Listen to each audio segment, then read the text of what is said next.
창세기 31장 1절에서 16절 말씀. 야곱이 라반의 아들들이 하는 말을 들은즉 야곱이 우리 아버지의 소유를 다 빼앗고 우리 아버지의 소유로 말미암아 이 모든 재물을 모았다 하는지라. 야곱이 라반의 안색을 본즉 자기에게 대하여 전과 같지 아니하더라. 여호와께서 야곱에게 이르시되 내 조상의 땅 내 족속에게로 돌아가라. 내가 너와 함께 있으리라 하신지라. 야곱이 사람을 보내어 라헬과 레아를 자기 양떼가 있는 들로 불러다가 그들에게 이르되 내가 그대들의 아버지의 안색을 본즉 내게 대하여 전과 같지 아니하도다. 그러할지라도 내 아버지의 하나님은 나와 함께 계셨느니라. 그대들도 알거니와 내가 힘을 다하여 그대들의 아버지를 섬겼거늘 그대들의 아버지가 나를 속여 품삯을 10번이나 변경하였느니라. 그러나 하나님이 그를 막으사 나를 해치지 못하게 하셨으며 그가 이르기를 점 있는 것이 내 삭시되리라 하면 온 양떼가 낳은 것이 점 있는 것이요 또 얼룩무늬 있는 것이 내 삭시되리라 하면 온 양떼가 낳은 것이 얼룩무늬 있는 것이니 하나님이 이같이 그대들의 아버지의 가축을 빼앗아 내게 주셨느니라. 그 양떼가 새끼 뵐 때에 내가 꿈에 눈을 들어보니 양떼를 탄 순양은 다 얼룩무늬 있는 것과 점 있는 것과 아롱진 것이었더라. 꿈에 하나님의 사자가 내게 말씀하시기를 야곱아 하기로 내가 대답하기를 여기 있나이다 하매 이르시되 내 눈을 들어 보라. 양떼를 탄 순양은 다 얼룩무늬 있는 것, 점 있는 것과 아롱진 것이니라. 라반이 내게 행한 모든 것을 내가 보았노라. 나는 베델의 하나님이라. 내가 거기서 기둥에 기름을 붓고 거기서 내게 서원하였으니 지금 일어나 이곳을 떠나서 내 출생지로 돌아가라 하셨느니라.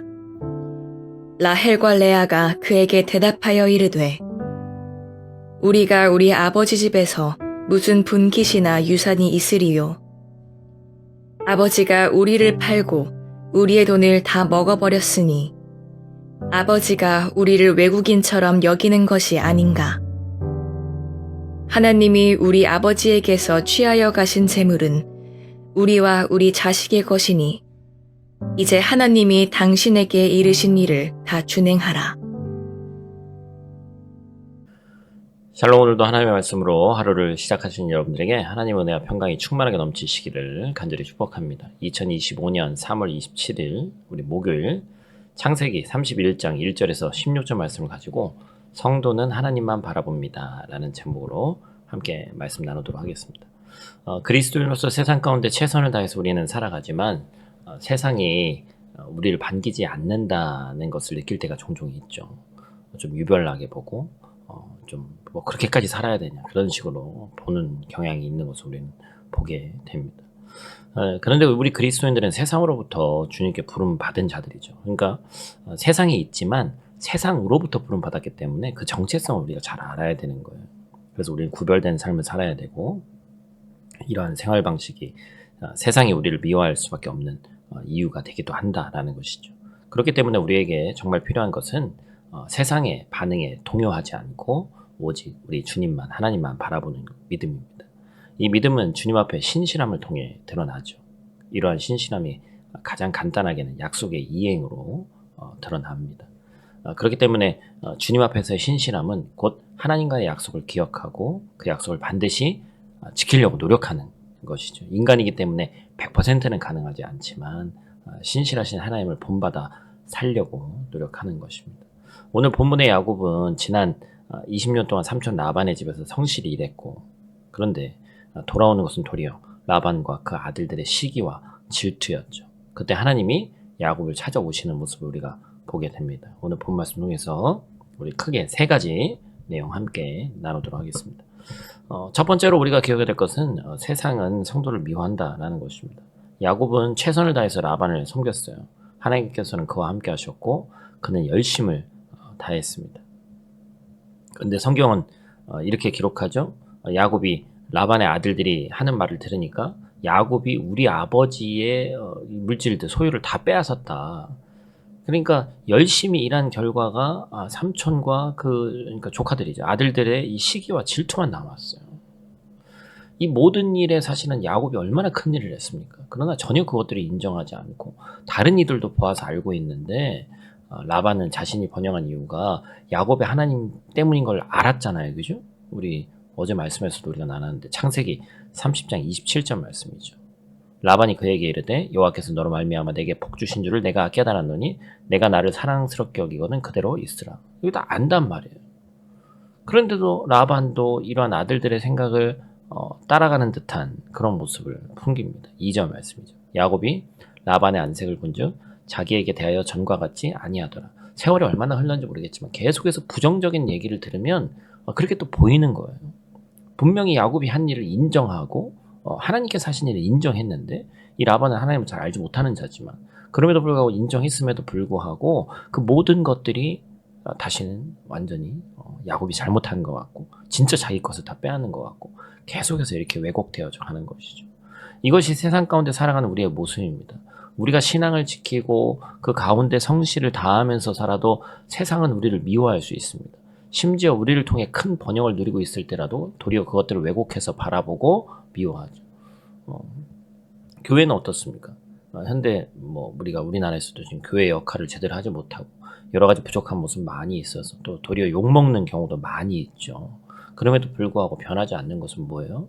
우리 사회를 위해서 또한 어려움을 당하고 있는 곳에서 우리 개신교, 기독교 또 얼마나 많은 일들을 하고 있습니까? 그럼에도 불구하고 세상은 우리를 인정하지 않으려고 그냥 작정한 것처럼 인정하지 않는 거예요.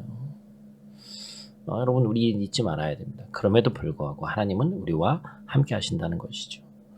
앞에서 본 여러 가지 말씀들과 같이 하나님께서 세상 가운데서 우리를 선택하셨고 세상은 우리를 미워할 것이지만 하나님은 우리를 사랑하시고 우리와 함께 하시기 때문에 우리는 세상을 보고 그 사역들을 하는 것이 아닙니다. 하나님 보고 나아가는 것이기 때문에 그 사실을 잊지 않는 저 여러분들 되시기를 축복합니다. 두 번째로 기억해야 될 것은 하나님은 반드시 성도를 지켜주신다라는 것이죠. 하나님께서 나와 함께 하신다는 사실을 기억할 때 우리가 어떻게 반응하느냐. 야곱은 라헬과 레아를 만나서 하나님이 어떻게 인도하셨는가에 대해서 이야기합니다. 그는 하나님께서 자신과 함께 하셨음을 고백하죠. 5절 말씀 우리 한번 같이 읽겠습니다. 그들에게 이르되 내가 그대들의 아버지의 안색을 본즉 내게 대하여 전과 같지 아니하도다. 그러할지라도 내 아버지의 하나님은 나와 함께 계셨느니라. 그리고 그 하나님께서 함께 계셨을 뿐만 아니라 자신을 지켜주셨다고 고백하죠. 7절 말씀 또 같이 있습니다. 그대들의 아버지가 나를 속여 품삯을 10번이나 변경하였느니라. 그러나 하나님이 그를 막아서 나를 해치지 못하게 하셨으며. 계속해서 얘기하지만 참 라반이라는 인물도 대단한 사람입니다. 그죠? 야곱을 10번이나 속였어요. 그리고 생명의 위협도 경험했습니다. 하지만 그 매 순간마다 야곱을 하나님은 지키시고 보호하셨다. 야곱은 자신이 재산을 모을 수 있었던 이유도 하나님께서 주셨기 때문이라고 고백합니다. 여러분 우리는 살아가면서 여러 억울한 일과 어려운 일, 힘든 일을 만날 때가 당연히 있죠. 때로는 세상 가운데 모든 이가 나를 공격하는 것 같고 외롭게 느껴질 때가 있습니다. 사회적으로 막 그런 일을 겪을 때 얼마나 힘들어요. 우리 주변에 있는 연예인들 그런 것만 봐도 우리가 다 알 수 있잖아요. 그러나 그럴 때일수록 그럼에도 불구하고 우리 주님은 나를 지켜주시고 계신다는 사실을 우리는 기억해야 됩니다. 하나님께서는 선택한 자녀와 언제나 동행하신다라는 것이죠. 어디에 있든지 무엇을 하든지 그 자녀를 도우시고 인도하시는 하나님이 우리 아버지 하나님이시고 이 은혜를 온전히 기억할 때 세상을 우리가 능히 이기게 될 줄로 믿습니다. 오늘 본 말씀 통해서 세 번째로 우리가 마지막으로 기억해야 될 것은 성도는 하나님 앞에서 신실하게 행해야 한다라는 것입니다. 야곱을 지키시고 인도하신 우리 하나님께서 야곱으로 하여금 자신에게 서운한 것을 기억나게 하시죠. 창세기 28장 우리 주일날 말씀 나눴던 내용인데요. 한번 같이 읽겠습니다. 20절 21절 말씀 같이 읽습니다. 야곱이 서운하여 이르되 하나님이 나와 함께 계셔서 내가 가는 이 길에서 나를 지키시고 먹을 떡과 입을 옷을 주시어 내가 평안히 아버지 집으로 돌아가게 하시오면 여호와께서 나의 하나님이 되실 것이요. 아멘. 그런데 또 어떤 약속이었죠? 10분의 1을 드리겠습니다. 11조에 대한 약속을 하고 그랬죠. 그런데 야곱은 이 서원에 대해서 잊고 지냈죠. 하나님이 그를 축복하셨고 이제는 그를 고향으로 돌아가게 하시면서 그때의 약속을 기억나게 하신 장면이 오늘 본문 13절에 나옵니다. 13절 말씀 같이 있습니다. 나는 베델의 하나님이라. 내가 거기서 기둥에 기름을 붓고 거기서 내게 서원하였으니 지금 일어나 이곳을 떠나서 이제 출생지로 돌아가라 하셨느니라. 아멘. 우리의 삶 가운데 급할 때 우리도 하나님 내 기도에 이렇게 응답해 주시면 주님께 헌신하겠습니다와 같은 서원 기도를 드릴 때가 있습니다. 이건 그냥 약속이 아니라 하나님과 하는 약속이에요. 그런데 우리는 어떻습니까? 막상 기도가 응답되면 너무나도 쉽게 이 약속을 잊어버릴 때가 있더라는 것이죠. 여러분 남몰래 또 우리가 기도하면서 하나님 이렇게 하면 이렇게 하겠습니다 라고 얘기했던 그런 서원의 기도들이 있는지 한번 떠올려 보시고 최대한 그 기도를 이루기 위해서 또한 하나님께 드리는 것에 대해서 인색하지 않으시기를 축복합니다. 시간을 드리고 또한 물질을 드리고 내가 가진 모든 것들을 하나님께 드려야 되는 거예요. 약속한 걸 드려야 된다는 것이죠. 이러한 행동은 만약에 드리지 않으면 하나님을 기만하고 하나님의 영광을 가리는 일이 되기 때문에 그렇습니다. 신실하신 하나님께서는 선택하신 그 사람을 절대 버려두지 않는다는 것을 야곱의 인생을 통해서 우리는 배웠습니다. 그렇다면 우리도 하나님 앞에서 신실한 믿음의 사람이 되어야 한다는 것입니다. 사랑하는 성도 여러분, 주님의 말씀대로 정직하고 성실하게 살아갈지라도 세상이 우리를 미워할 수 있다. 그러나 세상을 두려워할 이유가 우리에게는 없다라는 것이죠. 하나님은 우리와 함께 하십니다. 성도된 우리를 지켜주시고 인도해 주실 줄로 믿습니다. 그러므로 신실하신 주님을 바라봄으로 신실한 믿음의 사람 되시기를 축복합니다. 하나님께서는 신실한 믿음의 성도들을 기억하시고 오늘 하루도 큰 복으로 함께 해주실 줄로 믿습니다. 우리 다 같이 있는 자리에서 기도하고 마치도록 하겠습니다. 신실하신 아버지 하나님, 감사와 찬양을 드립니다. 오늘도 이 아침 주님의 은혜로 하루를 시작하게 하시니 감사합니다. 세상 속에서 주님의 자녀로 살아가는 것이 때론 외롭고 억울하고 전혀 인정받지 못할 때 낭망될 때도 있습니다. 그럼에도 주님은 언제나 우리와 함께 계심을 믿습니다. 야곱처럼 성실하게 살아가도 미움받을 수 있지만 하나님은 끝까지 그를 지켜주시고 인도하셨습니다. 우리도 사람의 눈이 아닌 주님의 시선을 바라보며 신실한 믿음의 길을 끝까지 완주하게 도와주시옵소서. 우리가 힘들 때 드렸던 기도와 서원을 잊지 않게 하시고 그 약속을 하나님 앞에서 반드시 지키며 정직하게 살아가게 하여 주시옵소서. 오늘 하루도 주님 말을 바라보며 담대히 나아가게 하시고 신실하신 주님의 은혜를 깊이 체험한 하루 될 수 있도록 하나님 도와주시옵소서. 우리 주변에 또 어린아이부터 또 어른에 이르기까지 감기와 또 각종 지병으로 인해서 아픈 지체들이 있습니다. 이 아침에 우리가 신실한 하나님께 기도하오니 병 낫는 역사가 있을 줄 믿고 담대하게 또 우리에게 건강의 복으로 허락해 주시기를 기도하오니 그 아픈 그곳에 의로운 오른손으로 치유의 광선을 비춰주셔서 더욱더 이전보다 강건함으로 우리에게 맡겨진 주님의 사역들을 잘 감당하는 귀하고 복된 우리 성도들 될 수 있도록 하나님 도와주시옵소서. 오늘 하루도 함께 하심을 믿사오며 예수님 귀하신 이름으로 기도드립니다. 아멘.